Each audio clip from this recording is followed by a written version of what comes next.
Joel Goldsmith, que nasceu em 1892 e desencarnou em 1964, foi um mestre espiritual, autor e curador reconhecido internacionalmente, que ensinou uma mensagem mística, baseada em princípios espirituais que a ele foram revelados, e que ele chamou essa mensagem de Caminho Infinito.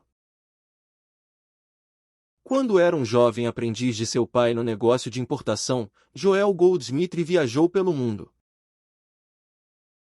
Inúmeras vezes, ele viu exemplos de desumanidade entre as pessoas, bem como a pobreza e a injustiça que assolavam o mundo.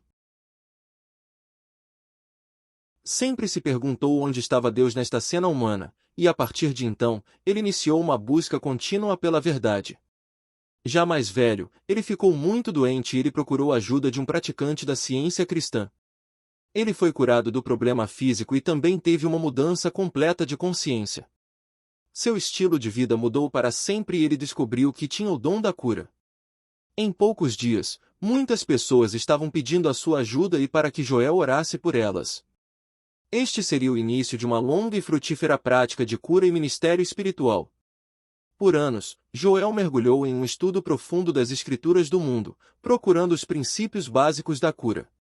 Ele ingressou na Igreja da Ciência Cristã e por anos trabalhou como praticante de cura e conselheiro espiritual.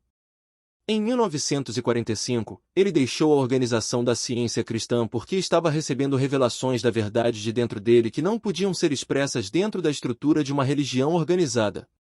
Trazemos aqui um trecho de uma de suas palestras, de como obter a cura. Na medida em que você perde sua crença no bem e no mal, você já não é humano, você é espiritual. A crença no bem e no mal é o que mantém a humanidade. Contudo, na medida em que você perde sua crença no bem e no mal, você já não é humano, você é espiritual. Isso acontece quando você tem uma consciência saudável. Então, você não está sujeito aos erros humanos ou às limitações da vida, como você esteve, quando estava preocupado tanto com o bem quanto com o mal. Em certa medida, você se tornou imune aos clamores do mundo, mas não 100%. Quando você alcança esse 100%, você já não pode se misturar com os outros e a vida se torna um fardo pesado demais para carregar. É então que os místicos, que alcançaram a percepção verdadeira e completa de que não há bem nem mal, retiram-se do mundo. Eles já não querem ser uma parte dele. Se Deus pudesse afastar a doença, ninguém teria que orar para pedir a cura. A cura não se baseia na premissa de que há uma doença, um Deus que pode curá-la e um determinado homem ou mulher ou mesmo grupo de homens ou mulheres que devem obter a boa vontade divina. No reino de Deus, não há enfermidade. Deus sustenta e conserva seu reino intacto, harmonioso, saudável, completo, perfeito, espiritual e integral. Jesus Cristo, e outros como ele, foram instrumentos de Deus ao revelarem para o mundo que a doença, o pecado e a morte não fazem parte do reino de Deus, não são reais e não podem permanecer em virtude dessa compreensão. Quando você tocar nas bordas do manto espiritual, você compreenderá que em todo o reino de Deus não há um pecador ou uma pessoa enferma. O erro não é um poder. Eu sou, é o único poder. Ninguém pode curar espiritualmente até que ele ou ela cheguem à compreensão não só de que o eu é Deus, mas que, além desse eu, não há outros poderes. Os poucos místicos que tiveram uma compreensão total da natureza real e infinita de Deus podiam curar. Podiam dizer a qualquer Pilatos que encontrassem: nenhum poder terias contra mim, se de cima te não fosse dado. A razão é que, na consciência do místico com poderes de cura, há não só a compreensão de que o eu é Deus, mas também que além desse eu não há outros poderes, físico, mental, moral ou financeiro. Nenhum outro poder pode agir nele, sobre ele ou através dele. Tudo o que eu tenho a fazer é manter o estado de consciência de minha verdadeira identidade e então deixar de acreditar que ela me dá poder sobre o erro. Eis o ponto em que somos privados da cura, acreditando que temos poder divino sobre o erro. O erro não é um poder. Eu sou, é o único poder. Quando você compreender a natureza impessoal do erro, você inicia o trabalho da cura porque se você quiser curar, deve primeiro livrar-se de um paciente. Enquanto você tiver um paciente em sua mente, você nunca produzirá a cura. Enquanto você tiver o nome de uma doença em sua mente, você não realizará a cura, pelo menos em termos espirituais. O paciente poderia ser curado mentalmente ou pela força da vontade, mas isso não é diferente do uso de um emplastro ou um comprimido. O mal é uma crença universal da individualidade à parte de Deus. Para curar espiritualmente, você imediatamente afasta de sua mente a pessoa que lhe pede auxílio, seu nome, identidade e mal. A razão é porque a pessoa não é o mal e a determinada doença não é o mal. O mal é uma crença universal da individualidade à parte de Deus, de uma atividade à parte de Deus e de uma lei à parte de Deus. É disso que você realmente está tratando.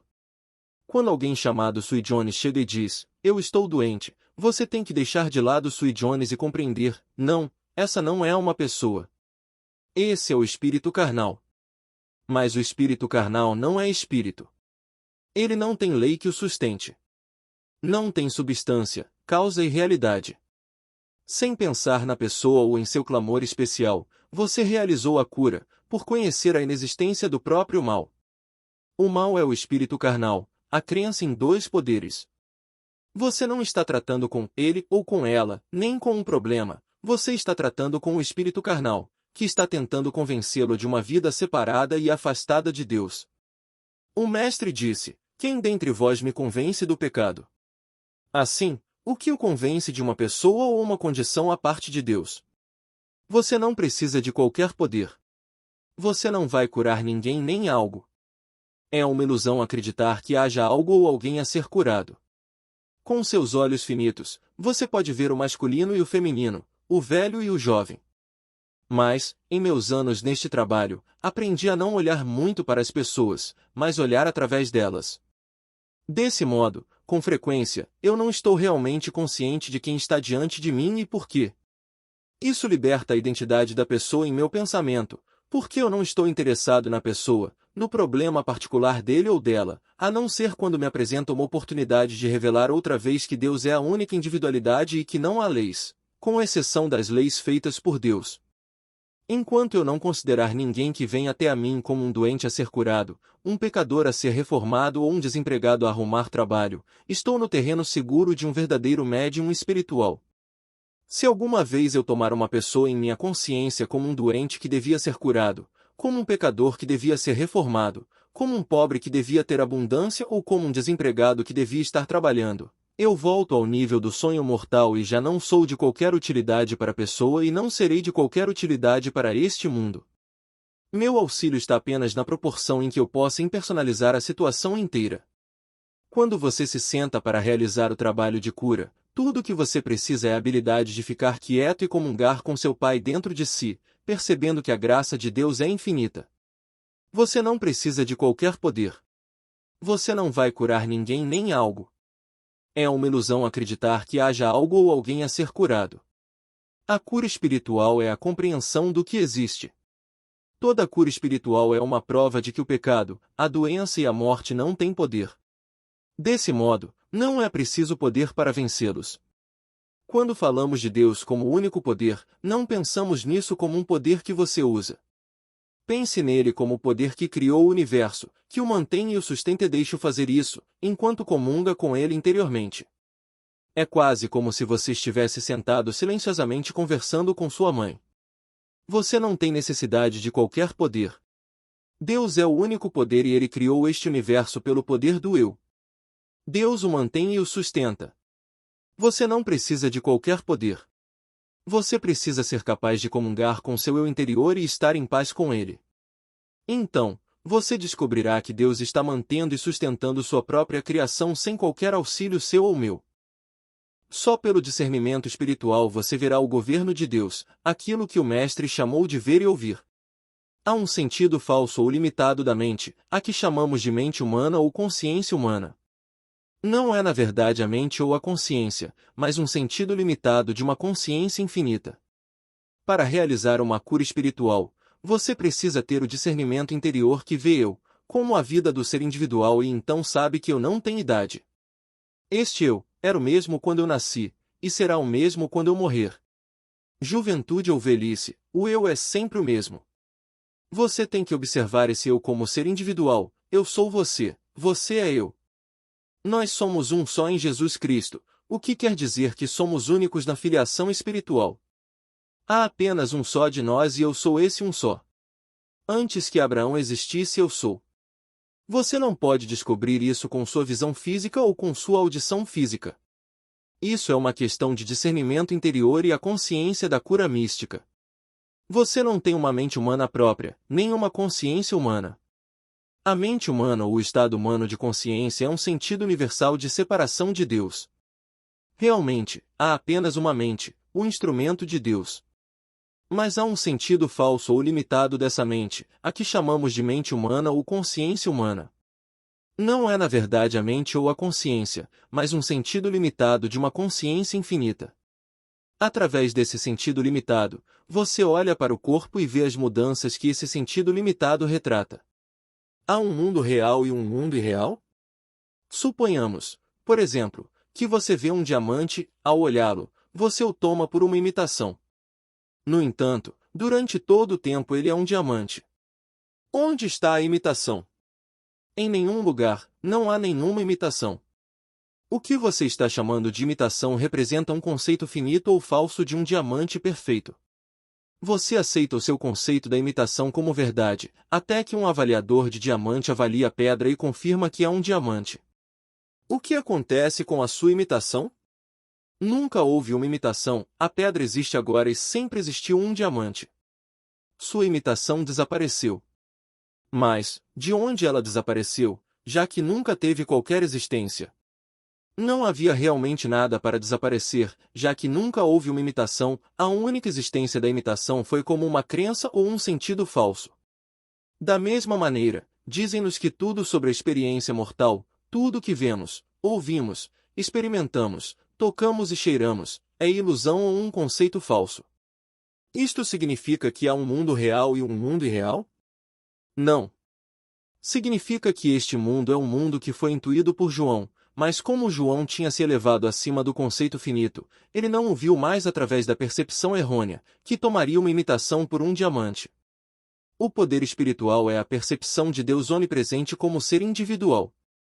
Como você estava vendo o diamante como uma imitação, você vê este cenário universal de homem mortal, aquele homem cujo fôlego está no seu nariz, e que, de acordo com Isaías, em que se deve ele estimar. Sua primeira reação é tentar curar esse homem. No momento em que você procura fazer isso, é como se você quisesse dizer, eu gostaria de transformar esta imitação em um diamante. Mas você não pode fazer isso, porque não há nenhuma imitação. O diamante já é um diamante. A cura acontece quando você mesmo reconhece que o paciente não está lá fora como um indivíduo a ser curado. O paciente é um conceito falso na crença universal. No minuto em que você descobre essa verdade, seu paciente está curado. Basicamente, seu paciente está curado através do conhecimento desta verdade. Entre muitos metafísicos persiste a crença de que você deve curar algo ou alguém, deve mudá-lo, reformá-lo ou corrigi-lo. A única cura, reforma ou correção que deve ser feita é aquela que é feita no pensamento do observador.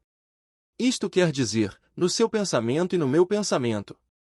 A cura espiritual não é usar o poder de Deus para se livrar do pecado ou da doença. O poder espiritual é a percepção de Deus onipresente como ser individual. O ponto de vista do caminho infinito é que não saiamos para o mundo tentando corrigi-lo ou melhorá-lo. Não devemos ter qualquer medo do mundo ou por ele, ou qualquer sensação de que o mundo precise se salvar ou reformar, já que tudo isso está relacionado com o conceito universal de mundo. A consciência do indivíduo é a lei que determina o estado em que ele se encontra externamente. Entra em acordo sem demora com o teu adversário. No instante em que combates ou atacas qualquer erro como algo que precise ser removido, tu o estás ajudando a afirmar-se, e então ninguém sabe quanto tempo a cura levará. As curas instantâneas se realizam quando o curador está consciente ou convicto de que não existe poder ou presença na suposta manifestação do erro.